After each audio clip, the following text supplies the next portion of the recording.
Welcome back, fellow Dream Warriors, to Riderpiece Theater. Me, Alistair Dayhawk, and tonight, me proud to present Kamen Rider Zeztz, episode 21. So we start with the quickest scene of all of Kamen Rider because for those who've seen it know what I'm talking about, and I hope you guys did because this is a huge spoilers. That sort of thing. Baku returns to Travel Town and informs Nem and the children that, hey, I think this mission has become more difficult for me to handle because now I'm not just helping one dreamer, I'm helping multiple dreamers here. So the mission has become tougher to complete and whatnot. And you see serious Baku, and then we immediately go to the opening credits, which I'm like, God damn, that was the quickest scene ever. And so we get to the second scene after the opening credits with Nox being all tied up in chains, and Agent 5 once again is demanding to know, where is the rebel base? What are you and the Nightmares up to? Take us to your leader. Take us to the enemy base, And Nox is like, I'm not going to tell you shit. I'm not going to tell you anything. And he ends up using his shadow abilities to switch places between him and Agent 5. So now Nox is free. 5 is all chained up. And Nox, before leaving him to rot, he's like, you lackey of code. I'm like, it's like, this is what you've been reduced to, always the lackey for code, like, ugh.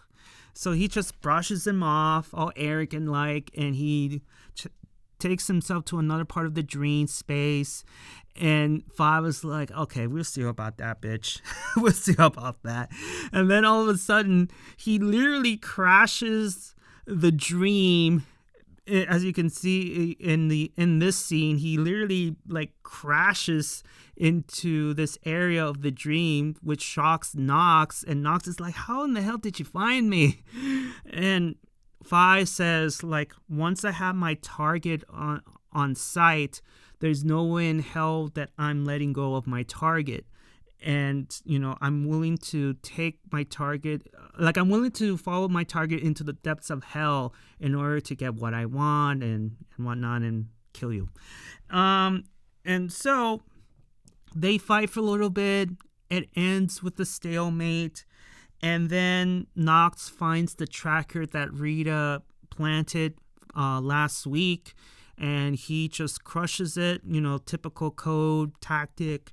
And we see Rita in the next scene being like, crap. So he discovered the tracker. So it's back to square one. And then Nox praises Agent 5 for coming a long way since the last time they saw each other. And 5 is just spitting on his praise and telling Nox, F you, I don't need praise from anybody, especially from a traitor like you. Tell me what you know about these nightmares. What are they planning? What's going on? And Nox replies with, we are creating a world without code. We're trying to destroy the quote-unquote matrix, aka the code. And that's it. We go to the next scene. It's another quick scene where you see the cute nightmares invading Adventure Town, and they're pretty much attacking the villagers, kidnapping children, and that's pretty much it. And then we quickly go from there to the Fellowship, and they're already in enemy territory. They see, the castle, nearby. They're getting close. And then all of a sudden, Nem gets a quote-unquote phone call from the village elder. And he tells her that, hey, the village has been invaded by monsters. Do what you need to do, save the world and whatnot. And by the end of the phone call, you hear the village elder just dying. And then that's how the phone call quote unquote ends, and then you see black mist surrounding, the world, indicating that the dreamer is waking up. And so the dream ends. The next scene, you see Baku waking up, and he reports to the Black Case files of what he knows. And Baku believes that the dreams of an unspecific number of children are connected in one single world. And Scully confirms his words by showing, the kids' files and telling Mulder, Baku, and Minami that these kids, alongside Shota, were drawing the same picture of the Demon King. And then Baku is looking through the files and spots a familiar face.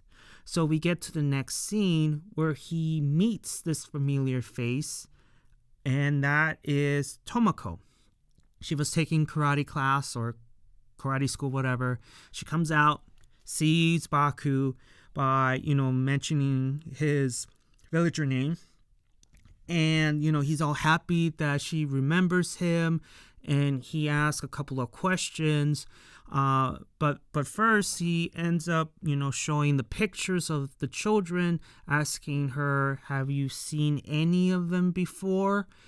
And she replies with, I feel like I've seen them before in my dream, but I'm not completely sure, so I don't know. And Baku asks a second question, which is, how come you, have this dream of being an adventurer, Baldur's Gate, Dungeons and Dragons? Why do you have that kind of dream? And Tomoko responds with, hey, it's because of this game I'm playing right now, and it's very popular amongst kids, which is quote-unquote Minecraft, which in the Zeztz universe, it's called Block Create.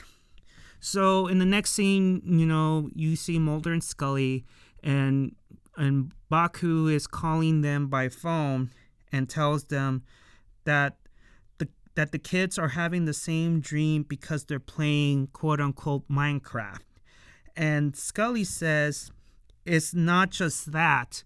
All these kids are connected to not just the Minecraft game, but also they have encountered a natural disaster in their lives, like something bad happened to them, like natural disasters, that sort of thing, like a volcano, floods, hurricanes, that sort of thing.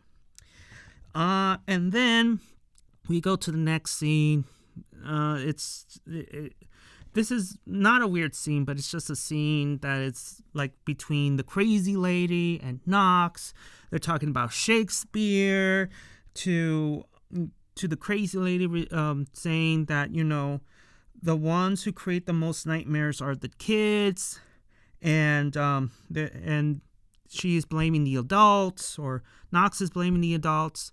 Both of them are blaming the adults and their mistakes, and in time turn to bad dreams and they will spread.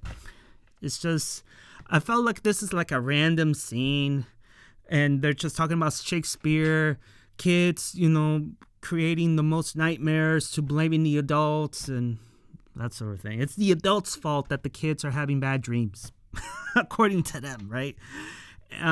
So we go to the next scene with Baku and Minami, and Baku is staring at these kids' pictures, and he is realizing that he wasn't the only one who experienced trauma and fear and all that stuff. These kids also experience the same fears due to the fact that in their past, they were in a situation where they got caught in a flood or volcano, whatever it is. It just traumatized them. And so that's why he says, that's why they're fighting monsters in their dreams. And then, once again, Baku is sleeping in too early, which causes Minami to seriously be all worried for her brother, because this happens multiple times. Like, she's like, why are you sleeping this early in the afternoon? It doesn't make any sense. What's going on here? And Baku doesn't reply, obviously, because he immediately falls asleep, and he's holding the pictures of the children, murmuring to himself that, don't worry, I will protect you. And then he immediately falls asleep, and Minami is like, oh my god, like, I don't think these kids are asleep yet. It's 3:00 in the afternoon. Like, god damn it, Baku. Seriously. Like, I don't blame Minami at all, because if someone is sleeping in the middle of the afternoon, unless they're super tired from working graveyard shift, whatever, I'm like, if it's multiple times, I'll be like, I don't know about this. But in any case, Minami is super worried about her brother sleeping really early in the afternoon, and she goes through the table and spots the crazy lady's calling card, which I was like, oh no, please do not call this woman Minami. Don't do it. Don't. But she will. She's gonna call her. She'll probably have a meeting with her, and I already know what's gonna happen. Because remember, when Baku had a meeting with the crazy lady, she tried to pull a Jedi mind trick on him, and it didn't work. So I get this feeling that this time it's going to be successful with Minami, unless for whatever reason she ends up resisting the Jedi mind trick too. So I don't know, man. I get this feeling that the crazy lady is going to do the Jedi mind trick on Minami, and she will use her as like a spy as a spy. I just get this feeling that she will use Minami to her advantage and report to her, okay, what is Baku up to? What's going on? So that's my theory, guys. The crazy lady is gonna do a Jedi mind trick on Minami and become the spy of, become her eyes and ears of, Baku's movements and all that stuff. Which it will, I get this feeling too, that once Minami becomes the mole for the crazy lady, Mulder and Scully will also be in danger. And they're at a risk of getting Jedi mind trick too. So I have this feeling that it's gonna happen. That's just my theory, but so she discovers the crazy lady's calling card, which it's gonna end up badly for everybody. We go to the next scene with Baku returning to Dreamland, and we see the Fellowship, continue on their quest to defeat the Demon King and whatnot. And they spot Rita in Agent 5, and it's funny. I think one of the kids, I'm not sure if it was Tomoko or Shota. I think it was Shota, and he was like, monsters, and Agent 5 just went like, grrr, and all that. Like, who the hell you think you are, like, calling us, or at least me, a monster? What the hell? And then Rita just knocks him out of his hell. Like, dude, like, don't scare the kids like that, man. Don't. So Baku, Rita, and Ancient 5 have their moment together, and Baku is surprised to see Rita return to Code, and he asks, like, why did you return to Code? What's going on here? And Rita, with a weird answer, she says, because I have the power to do so. And she holds her driver and whatnot, and I'm like, what kind of answer is that? Like, what does that even mean? With Scully, you said that I can't come back because I have something, because there's something that I need to do. You could have at least respond with that, but I'm not sure if it's the subtitles or it's just, I don't know. It's just so weird of an answer. I'm like, I got because I have the power to do so. I'm like, what? Okay. And Baku's like, Soka, okay, all right. And Rita is telling Baku about their mission, which we all know that, Agent 5 and Rita are trying to locate, in the enemy base. And it's implying that Rita wants Baku to go and join them in discovering the secret base. But of course, Baku is like, thanks, but no thanks. Like, it's your problem. I have my own problems to deal with. Like, I need to help the dreamers and whatnot. I have my own mission. Which causes Agent 5 to be like, who in the hell do you think you are, rookie? Like, he is like, I don't care if you're on a mission. Like, you're going to help us into finding the enemy base and whatnot. Like, you're a rookie. And Baku just like brushes, 5 off and like, look, dude, like, again, like, this is not my mission. I have my own mission to deal with. You guys deal with yours. I'll go deal with mine. That's it. And he just joins the fellowship again and walks away. And 5 was like, this guy, wait a minute, this is the guy that Zero is praising, like talking about, like his star pupil, which, by the way, where the hell is Zero at? Where is he at? You're Agent Zero, right? You're supposed to be the top agent. Like, come on. Where the hell are you? Don't make me turn you into Fuga, please. Like, your robot body is destroyed, but you have a humanoid body. Show up. Like, show yourself. Come on, Baku needs you. Any case, anyway. Yeah. 5 is like got dissed, but not just Nox, but also Baku, and he's such a loose cannon. Like, no, but Rita's like, yeah, he's a loose cannon, but he's very skilled. So, yeah, we're on our own here. So we go back to the fellowship. They're outside of the castle. You see the castle all Mordor-ish with thunder and lightning, tornadoes protecting the castle. They go inside and they see a sea full of doors and the statue overlooking the doors. And Baku looks through one of the keyholes, which shocks Baku, and he looks at Nem and be like, hey, like, this is the end of the bad dream here. Yeah, it's bad. Then the fellowship sees the cute nightmare with a captured child. And this is where Baku transforms into the Flash and does the instant kill, rescuing the kid. And then we go to the next scene with Nox, and he looks like he was about to enter the castle, but then he gets stopped by Agent 5 and Rita, and once again, they're like, you're not going anywhere except coming with us. You're going to tell us everything that you know about the enemy. Take us to your leader. Take us to the enemy base.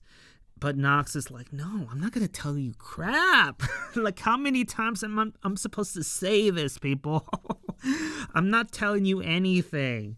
And so we see both of them transform, Nox transform, and we see a handicap match between Nox and 2 agent lords. We see them fight, and they get transported from one part of the dreamscape into another. And then, as all 3 of them are fighting, we go back to the fellowship with Baku rescuing more children, instantly killing all the nightmares that are coming in, and then you see Nem. You see Nem trying to make one of the monsters disappear, but it turned out that she ended up landing on top of one of them, and she is all happy and whatnot. And so the fight continues. Baku is destroying more monsters, rescuing kids left and right, and then the children get spooked by the thunder and lightning outside, and then suddenly the lightning is striking on the statue, and and you see the remainder of the nightmares that weren't destroyed getting absorbed, and they become the Demon King. And the kids are in shock to see the Demon King in the flesh. They get all scared. The nightmare says that this is the end of the bad dream. He opens himself up, causing all the doors to open up. And then, unfortunately for Baku and Nim, they are forced to watch as the children are getting absorbed inside the nightmare's body. And you know what that means. Once the dreamer gets absorbed by the nightmare, that means the nightmare has the ability to go to the real world and cause havoc. We've seen it before in episode 3. And when that happened, the apocalypse came in. Let's just call it what it is, which it happens again in this episode. The nightmare escapes the dream world and goes to the city of Tokyo, and already the second coming of the apocalypse happens. And so I'm getting ahead of myself here, but that's what happened. So mission failed, and you see all the dark mists, approaching, indicating that the dreamer is waking up. And then we go back to Nox and the 2 demon lords, and they were fighting for a moment, and then Agent 5 grabs onto Nox, telling Agent 6, Rita, hey, take the shot. I am ready to die for this. Do it, which she does, and shoots at both of them, and you see a massive explosion indicating that, yeah, that's it. Nox and Agent 5 are dead, but then, the fire clears, the smoke clears, both of them are still alive, but they're injured, and, 5 is like, come on, tell us what you know. Tell us what you know. And you see the black mist, warping around, and Rita's like, oh, it looks like time's up. And then Nox is telling, Rita and 5 that this is a sign that code is nearing its end, and everybody disappears. And then Baku wakes up from the dream world into the second coming of the apocalypse. Night has come early. It's a repeat of what happened in episode 3. The nightmare has invaded the real world, and we see the children who were involved in the dream get dissolved, get turned into purple particles, and they form into a giant Mothra, a purple butterfly, and it's spreading purple particles on the people of Tokyo, which causes them to collapse. While all that's happening, you see emo Alexis looking at the disaster, and he says, Code Red, mission failure. But he doesn't, he lacks the energy, because remember, he hasn't slept in months. It's just like a Code Red, mission failure. Oh my God. Yeah. So that is going on. And then we get to the last scene with the killer potted plant crazy lady. She's all happy that, the mission failed, and she ends with, it looks like, our ideal world will come sooner than I thought.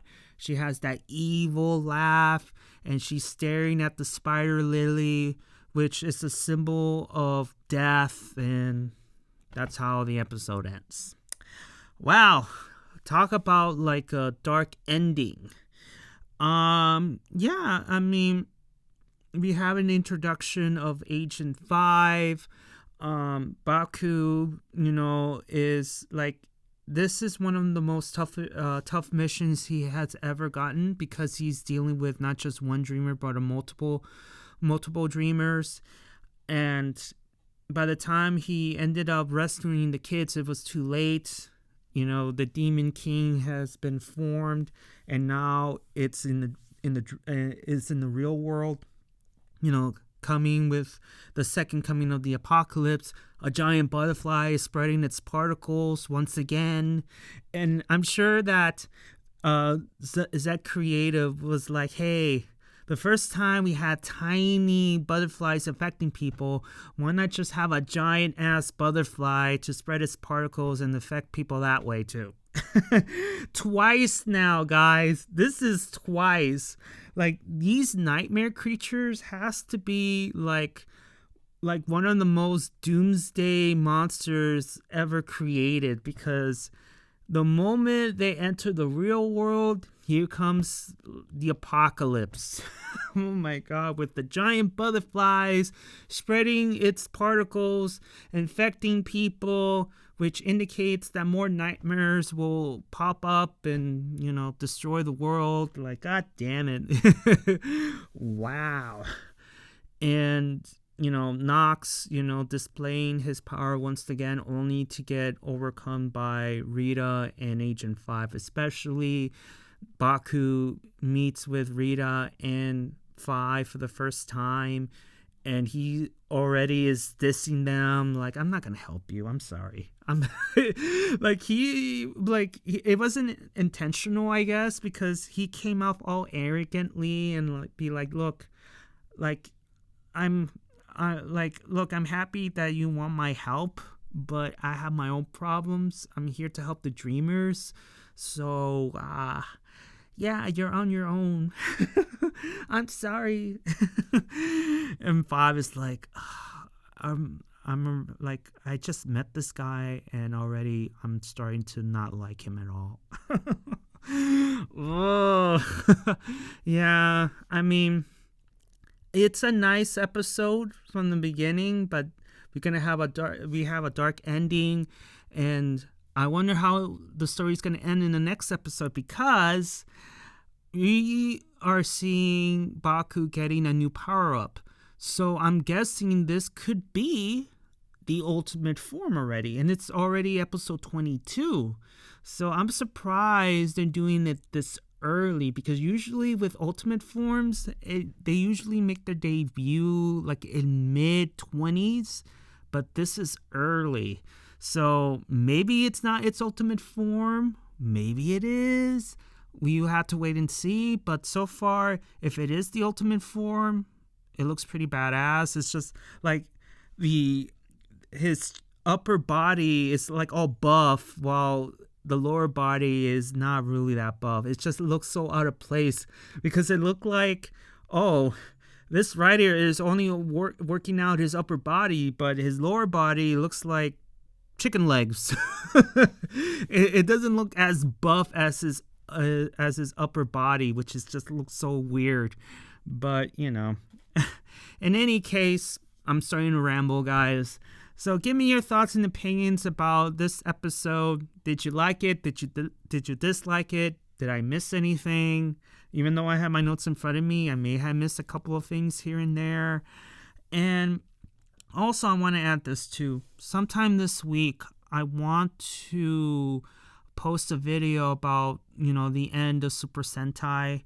I've been wanting to make this video after seeing the last episode of Sentai, and I have my own thoughts and opinions about it.